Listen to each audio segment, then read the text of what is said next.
The civilian recreation district of Verath Station operated on the specific logic of spaces that had decided the hierarchies organizing the rest of the facility were someone else's problem. The military section had its grades and its insignia and its table arrangements that communicated standing without requiring anyone to say anything. The commercial section had its berth assignments and its transit classifications and its carefully maintained freight corridor seniority. The civilian district had a policy that the management described in the posted notice near the entrance as rank-neutral environment, and that the regulars described more accurately as leave your nonsense at the door. Sergeant Ren Calloway had left his nonsense at the door. He had left most other things at the door as well: the operational posture, the watch schedule, the specific, low-grade vigilance that 6 months of deployment built into a person's resting state, and that shore leave was supposed to replace with something better. He was 40 minutes into the replacing when he concluded that the drink in front of him was probably derived from something that had been a plant at some point in its history, that the music coming from the bar's ambient system was doing something interesting with time signatures he was going to need more drink to fully appreciate, and that he had no specific plans for the remainder of the evening and was comfortable with this. He was wearing the medal because he always wore the medal. This was not a decision he made consciously. It was a habit, the specific, automatic habit of something he had worn every day for 3 years, transferred to him in the specific and terrible way of the only survivor receiving what the dead had left behind, small enough that it lived under most collars and was therefore invisible in most operational contexts. It was not invisible at the moment because he was in civilian clothes and the collar was low, but he had not noticed this because he had not thought about the medal in the conscious way since the day he put it on and had not taken it off. He noticed Sale Vorketh's eyes approximately 30 seconds before she sat beside him, because she was the kind of person you notice 30 seconds in advance. Not due to any specific action, but due to the ambient quality of someone who moved through spaces with the certainty of a person who had never had to negotiate for the room she took up. She was Silvari, tall in the Silvari way, her bioluminescent markings running the warm, steady pattern that was, in the briefing documentation he had absorbed over years of coalition work, the social register of someone at ease and interested. She arrived at the stool beside him as though the stool had been expecting her. "Is this seat taken?" she said, which was technically a question and practically a statement, because she was already situated in a way that indicated she had assessed the situation and determined the answer. "No," he said. "Good," she said, and signaled the bartender with the ease of someone who had been signaling bartenders all her life, and turned toward him with the specific, direct attention of a person who had decided something and was proceeding accordingly. She was direct. He found this immediately agreeable. Cross-species communication had its gaps and its translation failures and its awkward moments where idiom went sideways, but directness translated without loss, and she was operating in a frequency he could read without assistance.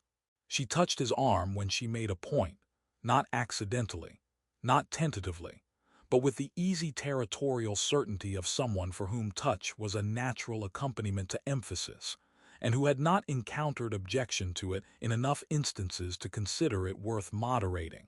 She leaned into his space with the comfortable confidence of someone for whom other people's space was, in sufficiently interesting circumstances, available to negotiate. He was, he thought, going to have a genuinely good evening. He was listening to something she was saying about the station's observation deck, which she had apparently visited that morning, and which had produced an opinion about the freight corridor's traffic management when she glanced down. He saw the glance. He had spent 6 months in operational contexts where monitoring people's eyes was relevant to staying alive, and he noticed glances the way he noticed a lot of things, automatically, cataloged, significant spending. She was looking at the decoration on his collar. 2 seconds of the specific, angled attention of someone reading a thing rather than seeing it, which meant a neural link query, which was standard Solvari practice for unfamiliar insignia. He waited for the 2 seconds to pass. They passed. Her expression did the thing. He had not seen this particular thing before, but he had seen expressions change register abruptly in enough context to recognize the mechanism.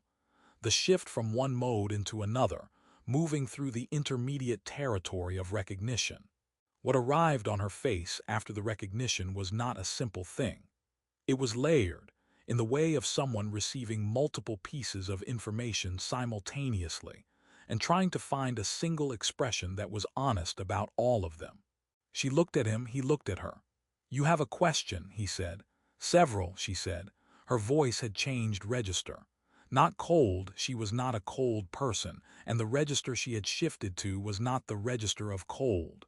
It was the register of formal, which was different, and which he recognized from coalition diplomatic interactions with Solvari officials, which was a context this had not previously resembled. "You looked up the metal," he said. "Yes," she said, "and the database was informative." "The database," she said, with the specific quality of someone choosing their words with care they had not previously been applying, "was considerably more informative than I was anticipating when I initiated the query." He looked at the drink in front of him. He looked at the medal which had been on his collar for 3 years without incident and had chosen this particular evening to become an incident. "What did it tell you?" he said. She told him what it told her. She told him in the careful, precise language of someone delivering information they were still processing themselves. The classification of the award, the criteria, the number of recipients, the specific action that had generated the specific entry with his specific name on it. She told him the part about the 90 seconds. She told him the part that the database flagged with the annotation about incompatible with biological continuity, which she said in the exact phrasing of the annotation, because her recall was precise, and because she had been reading it repeatedly for the 30 seconds since the query returned. "Cardiac cessation," she said, "twice." "Twice," he confirmed. "The database entry includes a notation from a xenobiologist," she said. "She describes your survival as," she paused. "She describes it as not satisfactorily explained by current models." "I've read that paper," he said. "She sent me a copy." She looked at him. "She sent you a copy." "As a courtesy," he said, "professional courtesy. She said I should know I was her primary data point." He considered this. "I found it a mixed honor." She was quiet for a moment. The bar continued its bar business around them, the ambient noise of the civilian district doing its civilian district thing, the music with its interesting time signatures, the specific, indifferent bustle of a station that had no particular feelings about the conversations happening inside it. She had removed her hand from his arm, he noticed. She had straightened. There was a distance between them that had not been there before. "I owe you an apology," she said. He looked at her. "For what?" "For the manner of this conversation," she said. "Prior to the query." He thought about the 40 minutes. He thought about her hand on his arm and the lean into his space, and the direction the evening had been going before it acquired a different direction. "I wasn't objecting," he said. "You were not aware of," she stopped. "You are the recipient of the void star. My culture has a specific," she stopped again. "I was treating you as the manner was not appropriate to your standing." He looked at her for a long moment. "Is that what changed?" he said. "Yes," she said with the precision she was applying to everything. "The standing," he said. "Yes." Not, he thought about how to say the next thing. "The 40 minutes were fine with me," he said. "I'd like to be clear about that. But I'd like to also be clear about the reason they were fine with me, which is that I was having a good time talking to an interesting person, and the standing is not. The standing is not why that was the case." She looked at him. Her expression was doing the complex multi-register thing again. "You were not aware of what the decoration signified," she said. "I don't think about it that way," he said. "How do you think about it?" He looked at the medal.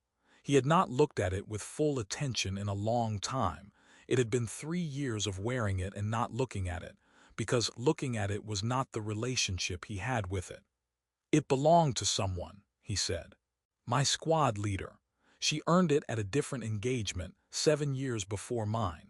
She was the one who told me what it was after she pinned it on me actually because that was the order of events.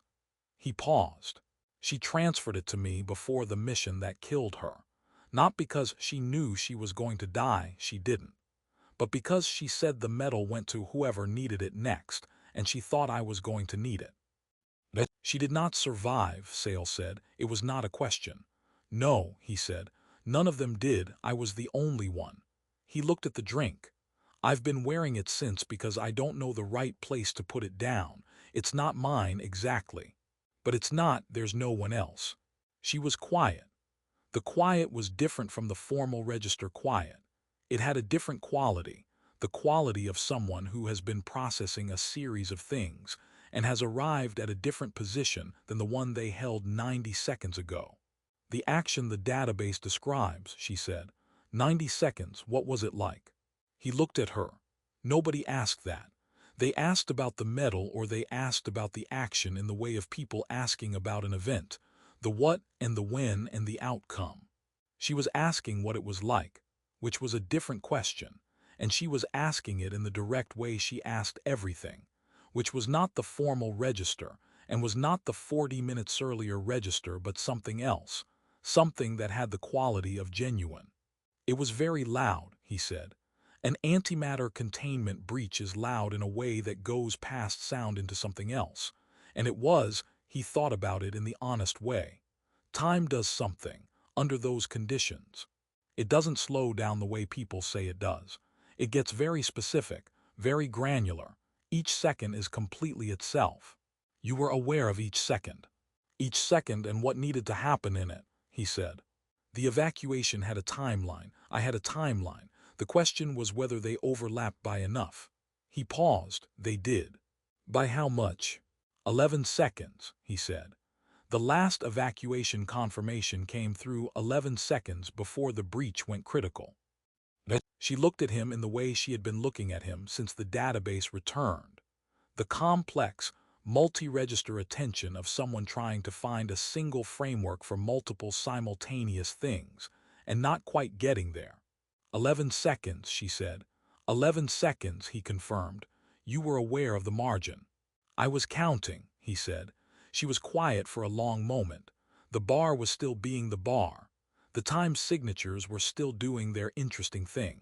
She looked at the medal, the small, worn thing on his collar that had belonged to someone he was carrying, and that had not been his idea but had become, over 3 years, something he did not know how to put down. I owe you more than an apology, she said. You owe me nothing, he said. The 40 minutes were genuinely fine. I'd like to return to them at some point if that's on the table. I found you interesting before the database result, and I find you interesting after it, and I don't think the medal changes that. She looked at him. My people would classify you as. I know what your people would classify me as, he said. I've read the classification literature. The xenobiologist sent me a reading list. He looked at her steadily. I'm a sergeant on shore leave who is wearing something that belonged to his dead squad leader because he hasn't found the right place to put it down yet. That's what I am. She was quiet for a long time. That is not all you are, she said. No, he said, but it's the part that's relevant tonight. She looked at him. The formal register was doing something, not dissolving, but shifting, moving towards something that was not the formal register, and was not the 40 minutes earlier register, but was something that existed on the other side of the database result, which was the side where you knew who you were talking to and had decided to keep talking anyway. The observation deck, she said. This morning, the freight corridor traffic management. Yes, he said. I had an opinion about it that I didn't finish expressing, she said. I noticed, he said. I would like to finish expressing it, she said. I'd like to hear it, he said. She moved slightly toward the space they had occupied 40 minutes ago, which was the space between two people sitting at a bar who had found each other interesting, and were continuing to find each other interesting on the other side of a database result that had changed the register without changing the underlying fact. She did not replace her hand on his arm, which he noted. She did not replace it because the easy territorial certainty of 40 minutes ago had encountered a different understanding of the territory and had not yet renegotiated its terms, which was honest, and he appreciated the honesty. She told him about the freight corridor traffic management. He listened. The evening continued. She was still there when the bar closed. This was not a circumstance either of them had planned. The evening had not had a plan after the point where plans had been forming, and the unplanned version had produced an outcome that neither of them had been moving toward at the bar's opening hour. They were the last table.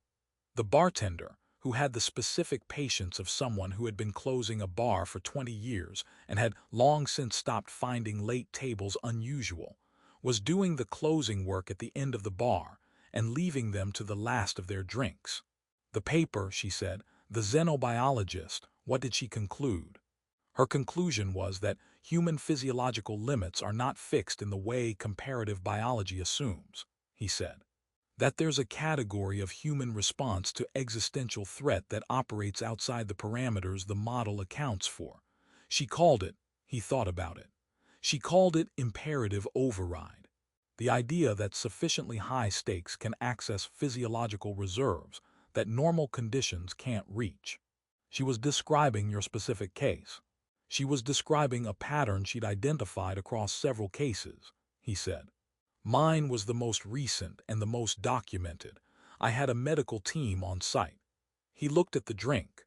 I had a medical team on site because the mission profile included a 95% casualty projection. She looked at him. You knew the projection. The squad knew the projection, he said. We discussed it. And proceeded. The alternative was not completing the evacuation, he said. 12,000 personnel on the station. He looked at the table for a moment. The math was not complicated. She was quiet.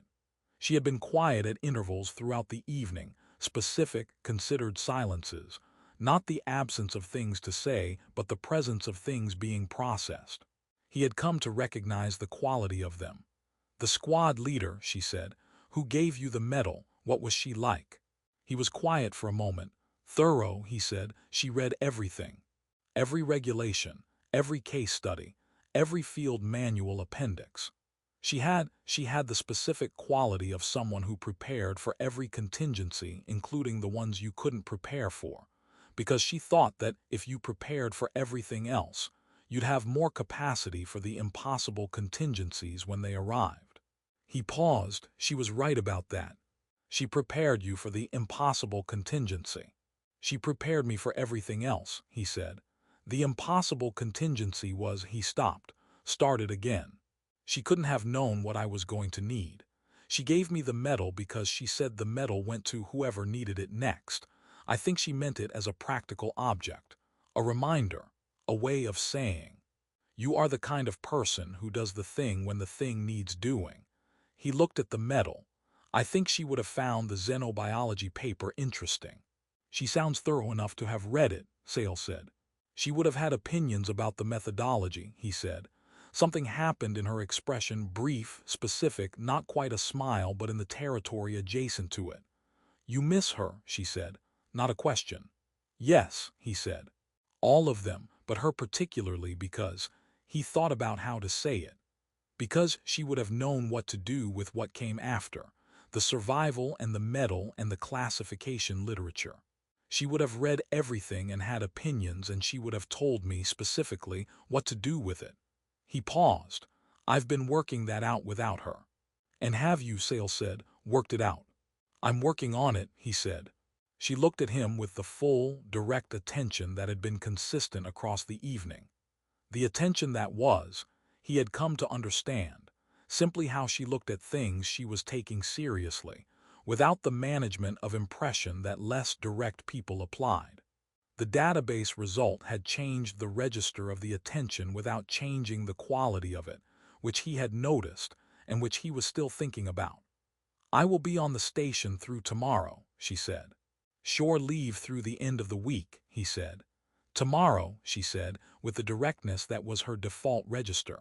Not the 40 minutes earlier version of tomorrow. A different version. Yes, he said, I understood the distinction. But I want to be clear about it, she said, because I was not clear earlier and I would like to rectify that. You were clear earlier, he said, in the other direction. I was clear about the wrong things earlier, she said. I am attempting to be clear about the right things now. He looked at her. He looked at the bar, which was closing around them with the unhurried efficiency of a bartender who had seen all the versions of this conversation and had no particular investment in its outcome, except that it should eventually permit him to go home. Tomorrow, he said, what does tomorrow look like? She considered this with the specific, focused quality of someone who was not being rhetorical. I would like to hear about the squad, she said. Not the mission, the squad, who they were. But he looked at her for a long moment. In 3 years, he had been asked about the mission. He had been asked about the medal and the classification and the xenobiology paper and the 90 seconds. He had not been asked about the squad, because the squad was not in the database entry and was not in the classification literature and was not in the paper with its reading list.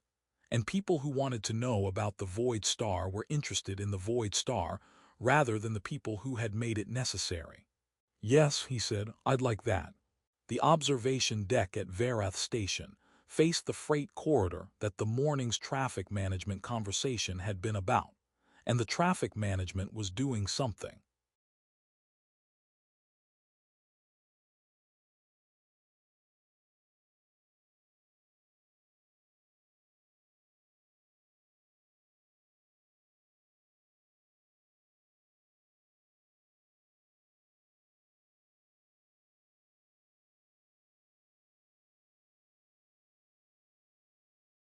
At this hour, the early shift cycle, the bay rotations beginning, that gave the corridor the specific, productive quality of a working station starting its work. She had coffee, which the station's concession served in a form that was human-adjacent enough to be identifiable. He had the same. They were at the railing that ran the observation deck's length, looking out at the freight corridor in the early light. The squad, he said, and told her. He told her about Sergeant Myra Voss, the squad leader, and the reading and the methodology and the opinions about appendices. He told her about Corporal Velkethori, who had been the unit's technical specialist and who had a practice of naming every piece of equipment they used. Not for good luck. He was always careful to clarify, but because she believed that things you named were things you paid attention to, and that paying attention was the only luck you could manufacture. He told her about the 3 others, their habits, their specific qualities, the things that had made them the specific people they were rather than simply the roles they occupied. He told it in the plain way of someone who had told this to very few people, and had found that telling it required the plain version rather than the shaped one, because the shaped version was for audiences, and this was not a performance. She listened. She asked questions, the follow-up questions of someone following the people rather than the narrative, wanting to know what Velkethori named her equipment, and whether Myra Voss had opinions about the xenobiology methodology, and what it had been like to be the unit's last survivor when you were the member who had known the 60-year reading list, was the only preparation for impossible contingencies. He answered the questions. At some point in the answering, the freight corridor changed from the thing they were facing to the thing behind them, because they had turned from the railing in the way of people whose conversation had become more interesting than the view, and were sitting on the deck bench with their coffees, and the station's morning was doing its morning around them. The right place to put it down, she said. She looked at the medal directly, not the query glance of the night before, but the full, honest attention of someone looking at a thing they understood. You said you were working that out. Still working, he said. What would she have said, Sale asked. Myra Voss, if you had asked her. He thought about it. He thought about Myra Voss and the reading lists and the opinions about appendices and the specific, thorough way she had prepared for everything except dying, which she had somehow not gotten around to including in the preparation. He thought about what she would have said, which he had thought about many times in 3 years, with varying results depending on how he was doing when he asked. She would have said the medal goes to whoever needs it next, he said. That's what she said to me. She would have said to stop carrying it until I found the next person and then give it to them. And you haven't found the next person. I haven't been looking in the right direction, he said. She looked at him. The direct, full attention look. The one without management. The morning light was doing the thing it did on observation decks at Verath Station, which was not particularly remarkable as light went, but which was present in a way that light was present when you were sitting in it rather than passing through it. You have a deployment schedule, she said. Next rotation starts in 4 days, he said. 6 months, probably. Communication windows are limited but available. I work around a diplomatic schedule, she said, which has windows that are also limited but available. There's overlap, he said. Yes, she said. I calculated it last night. He looked at her. She had the expression that was her honest register, not the 40 minutes earlier confidence, which had been real but had been a specific kind of real, the confidence of someone operating in the social space where she always operated. This was a different register, the one that had arrived after the database and had been present through the rest of the evening. The register of someone who had been recalibrated and had decided, in the recalibration, to stay. You calculated it last night, he said. I am thorough, she said. He looked at her. He thought about what Myra Voss would have said, which he had just told her, and which he was now applying to the specific situation of a morning on a station's observation deck with a woman who had a database result in her recent history, and had stayed through the night anyway, and had asked about the squad rather than the medal. There's a diplomatic reception next month, she said.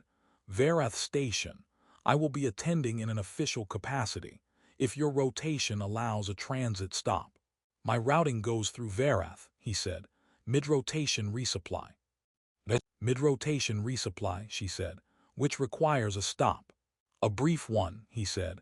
Brief is sufficient for a dinner, she said, if the stop is timed appropriately. He looked at the freight corridor. He looked at his coffee.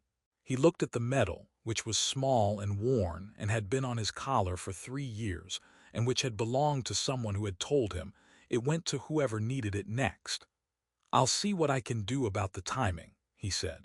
She nodded, with the specific, direct quality of someone who had asked for what she wanted and received a reasonable answer, and was satisfied with the transaction. Not the 40 minutes earlier satisfaction, something quieter than that, something that had the quality of being built on information rather than instinct, which was, he was understanding, the version that was more durable. The paper, he said, the xenobiology paper, I have a copy. She looked at him. I'll send it through the exchange, he said. You mentioned you were thorough. You should have the reading list. Something happened in her expression. The specific, brief movement of something finding its way through an exterior that had been managing quite a lot over the past 12 hours, and was allowing, in this small way, the managed thing to show. Not the database result expression. Not the formal register.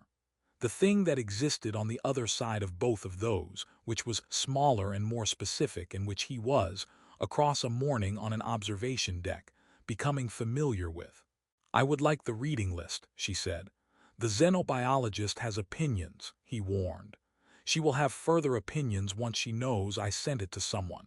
I will have opinions in return, she said. I'll let her know, he said. The station's morning continued its patient continuation around them, the freight corridor moving its freight, the observation deck holding them both in the specific, unremarkable light of a working station's workday. She finished her coffee. He finished his.